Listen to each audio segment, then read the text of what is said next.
खुदा यूसुफ सी कजले अब्दी पाक और मुहिम नाम में आप सबकी सलामती हो। आज मैं इस वक्त DAG ऑपरेशन लाहौर दफ्तर में मौजूद हूँ और खुदा का ये शुक्र करते हैं कि उसने हमें ज़िंदगी दी है और आज का दिन खूबसूरत फ्राइडे का दिन आपको मुबारक हो। आज हम बात करेंगे, हमारा ये टाइटल है कि क्या हमें कुर्बानी का गोश्त खाना चाहिए या कि नहीं। क्या खुदा का कलाम हमें इजाज़त देता है कि हम ऐसा करें? खुदा का कलाम हमें ये सिखाता है। आइए पहला करंथियों उसका 8वां बाब जो है, इसकी पहली आया मुबारका से लेकर हम आगे देखेंगे जहाँ तक ये कुर्बानी के गोश्त के मुतल्लिक़ कहा गया है। और मैं एक खूबसूरत आया मुबारका आपके सामने रखना चाहता हूँ, वो ये है कि खुदा का खादम मुक़द्दस पौलुस ये कहता है कि मेरी मानंद बनो जैसा मैं मसीही की मानंद बनता हूँ। मेरे अजीज़ों, देखने की बात यह है कि हम किसकी मानंद बन रहे हैं। क्या खुदा का कलाम हमें क्या सिखाता है, तो हमें किस तरह से लाइफ स्पेंड करनी है। खुदा का कलाम ये सिखाता है कि अब बुतों की कुर्बानी की बाबत ये है कि हम जानते हैं कि हम सब इल्म रखते हैं, इल्म गरूर पैदा करता है लेकिन मोहब्बत तरक्की का बायस है। क्या हम अलमियत पर चल रहे हैं या मोहब्बत पर? और आगे लिखा कि अगर कोई गुमान करे कि मैं कुछ जानता हूँ, तो जैसा जानता है जानना चाहिए वैसा अब तक नहीं जानता।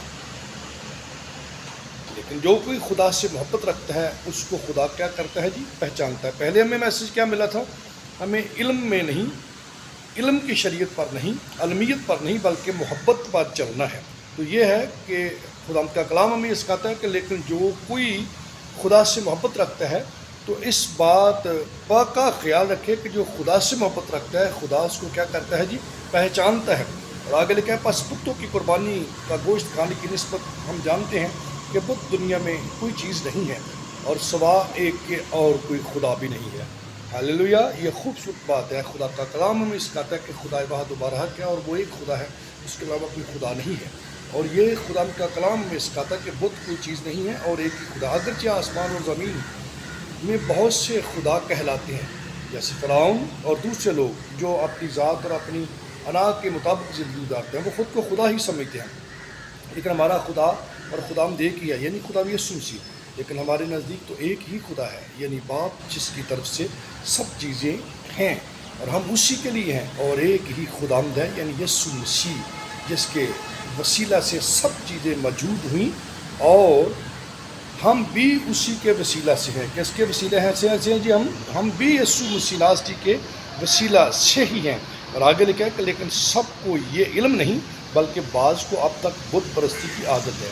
इतना खूबसूरत पैगाम खुदा के खादिम मुक़द्दस पौल ने दिया है कि सबको ये इल्म नहीं है, जानकर खाते हैं और आदत है, और इसलिए उस गोश्त को बुत की कुर्बानी जानकर खाते हैं। और उनका दिल चूँकि कमज़ोर है और आलूदा हो जाता है। कमज़ोरी के सबब से दिल क्या हो जाता है जी? आलूदा हो जाता है। खाना हमें खुदा से नहीं मिलाएगा। अगर ना खाएं तो हमारा कुछ नुकसान नहीं, अगर खाएं तो कुछ नफ़ा नहीं।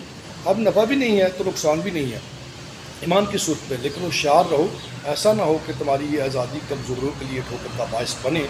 अगर कोई ईमानदार ये शख्स जानता है कि मैं नहीं कहना, एक शख्स है वो इत्काद रखता है कि यार ये बुतों की चीज़ नहीं है, तो मैं इसकी कुर्बानी को खा रहा हूँ, तो फिर मुझे क्या फ़ायदा, नुकसान होगा। तो खुदा का कलाम हमें ये सिखाता है कि ये आम ईमानदार जो है उसके लिए नुकसान का सबब है। फिर आगे खुदा का खादिम 10वीं आयत में क्लियर करता है, क्योंकि अगर कोई बुत तो साहिब इल्म को बुत खाना में खाना खाते देखिए और वो कमज़ोर शख्स हो, तो क्या उसका दिल बुतों की कुर्बानी खाने पर दलेर ना हो जाएगा? ये ठोकर का बायस है। यहाँ से हम नुकसान करते हैं दूसरे भाई को, और गर्ज तेरे इल्म के सबब से वो कमज़ोर शख्स, यानी वो भाई जिसकी खातर नसी मवा हलाक हो जाएगा। और आगे लिखा है कि तुम इस तरह भाइयों के गुनहगार हो जाते हो। और आगे खुदा का कलाम कहता है कि इस सबब से अगर खाना मेरे भाई को ठोकर खिलाए तो मुझे कभी हरगज़ गोश्त ना खाऊंगा, ताकि अपने भाई के लिए ठोकर का सबब ना बनूं। ये कौन सा है? तो ये इसी को कहते हैं। और खुदा का कलाम आगे इब्रानियों के ख़त में लिखा है कि अगर हम ये जो कि बुतों की कुर्बानियों में से खाता है, या जितनी गैर कौमें जो हैं वो कुर्बानियाँ देती हैं, वो सब शैतान के लिए कुर्बानियाँ हैं।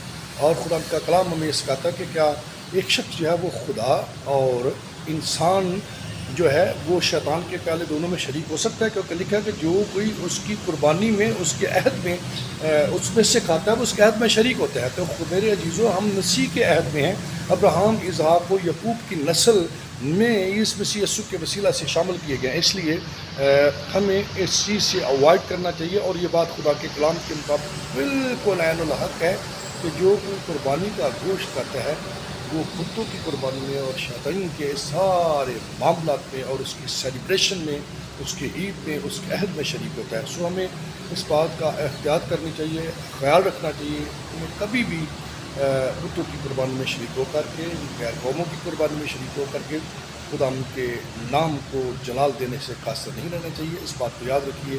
مقدس پول یہ کہتے ہیں کہ میری مانند بنو جیسا میں مسیح کی مانند بنتا ہوں۔ آئیے یسوع کی مانند بننا شروع کیجیے، روح القدس آپ کی مدد کرے گا اور سب کو اپنے جلال کے لیے استعمال کرے گا۔ آمین۔